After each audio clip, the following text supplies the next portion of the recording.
Kivuli kilichokimbia, sehemu ya pili. Usiku huo haukuwa wa kawaida. Mwezi ulikuwa mwekundu na hafifu, kana kwamba damu ilikuwa imeugusa anga. Mbwa hawakubweka. Ndege hawakuimba. Kijiji kizima kilikuwa kimenyamaza kwa hofu isiyoeleweka. Ndani ya nyumba ya bibi yake, Musa alikuwa amelala. Lakini usingizi haukuwa usingizi. Macho yake yalikuwa wazi, yakitazama dari. Lakini akili yake haikuwa pale. Musa alijikuta amesimama katikati ya pori jeusi. Hakukuwa na nyota. Hakukuwa na njia. Akasikia sauti nyuma yake. Ulichelewa, Musa. Akageuka kwa haraka. Kikiwa kimesimama peke yake. Kikitembea. Kikiongea. Kivuli changu. Musa akauliza kwa sauti iliyotetemeka. Kivuli kikacheka. Sio kicheko cha binadamu. Nilikuwa kifungoni. Sasa niko huru. Musa akahisi maumivu makali kifuani. Kana kwamba kitu kilikuwa kikiutembea kifuani kwake. Nyumbani kwa bibi. Bibi yake alikuwa ameketi chini, mbele ya moto mdogo wa kuni. Mikononi mwake alikuwa ameshika hirizi za zamani, unga mwekundu, na mfupa uliopasuka nusu. Akaongea kwa sauti ya chini. Nilijua siku hii itafika. Lakini sikujua itakuwa haraka hivi. Moto ukawaka ghafla kwa nguvu. Akasimama. Akachora alama ardhini.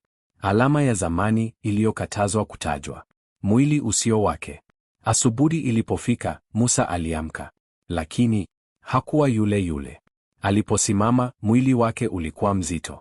Alipotembea, nyayo zake hazikusikika.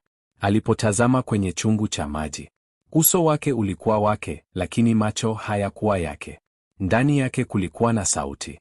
Usipigane nami. Mwili huu sasa ni wangu pia. Siri yafichuka. Bibi yake akamuita kwa sauti ya amri. Musa, njoo hapa. Musa alipokaribia, bibi yake hakumwangalia usoni. Aliangalia nyuma yake. Bado hakukuwa na kivuli. Akasema kwa ukali. Kivuli chako si kivuli cha kawaida.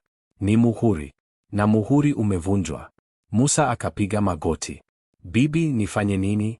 Bibi yake akamwangalia kwa macho yaliyokuwa yamejaa machozi na hasira. Ili urudishe kivuli chako, mtu mmoja lazima apotee. Mwisho wa sehemu ya pili. Ni nani atakayepotea? Je, Musa atamruhusu kiumbe ndani yake aendelee kuishi? Na kivuli chake kiko upande gani, mwanga au giza? Usikose sehemu ya 3. Hapa hapa Kipua Media Stories. Like, subscribe. Tuambie, unadhani bibi atatoa kafara gani? Mimi ni wako ndani ya jumba la tamthilia. Na hii ni Kipua Media Stories, mahali ambapo kivuli hakifuati tena mwili.